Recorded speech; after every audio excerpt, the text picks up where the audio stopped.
After the FFL clicks Start 4473, they will be brought to this main screen that provides them the notices, instructions, and definitions, just like in the current 4473.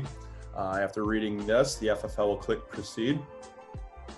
Per the ATF's new requirements, the 4473 will start out with the identification of the firearms that are being transferred to the transferee. User will type in the serial number, and a drop-down list of available serial numbers and firearms open on the A&D book will list. Click on that, add it to the 4473. If they need to check for the pawn redemption or the private party transfer, the checkboxes remain below. FFL will click Next. Upon clicking Next, a key will be generated that the customer will thereafter use to begin their portion of the 4473. You will need to provide this to the customer, and then they may conduct their portion. On clicking Yes, it will navigate the user out of the 4473. The customer can either perform the 4473 at the same computer or a different terminal in the store. Customer will click Start their portion of the 4473 and will type in that key.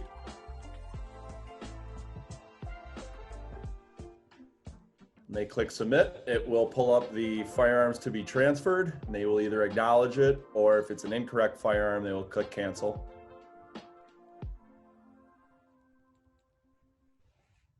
They have to acknowledge the purposes of the form and the warning notice.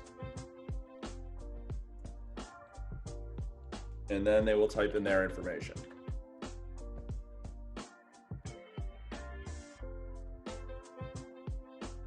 The sex field has the new non-binary option for the 4473. Social security number and the UPIN, also optional fields.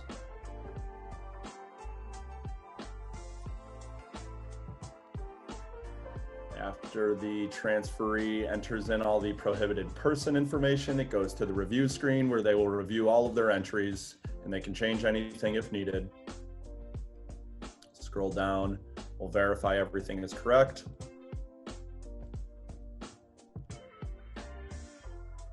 And they will sign the form. After they sign the form, it will log that user out of the 4473.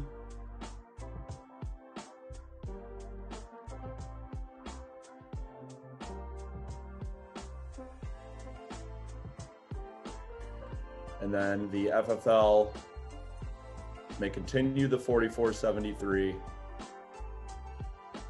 just as with today's version of the E4473, by clicking the review button next to the transferee's name.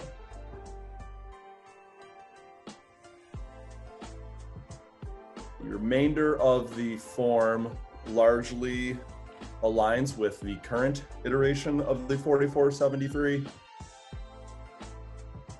Optional fields for supplemental government ID, military orders, and non-immigrant alien prohibition.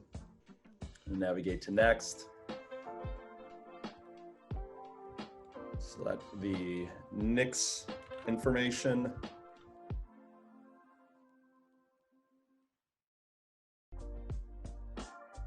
Optional notes field, FFL information pre-populated, and then the FFL will sign the form.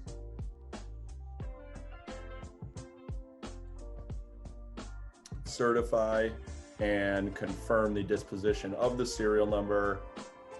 At that point in time, the 4473 will print, and the form will be stored on the completed portion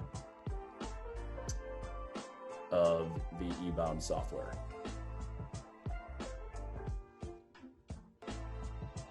And that is it.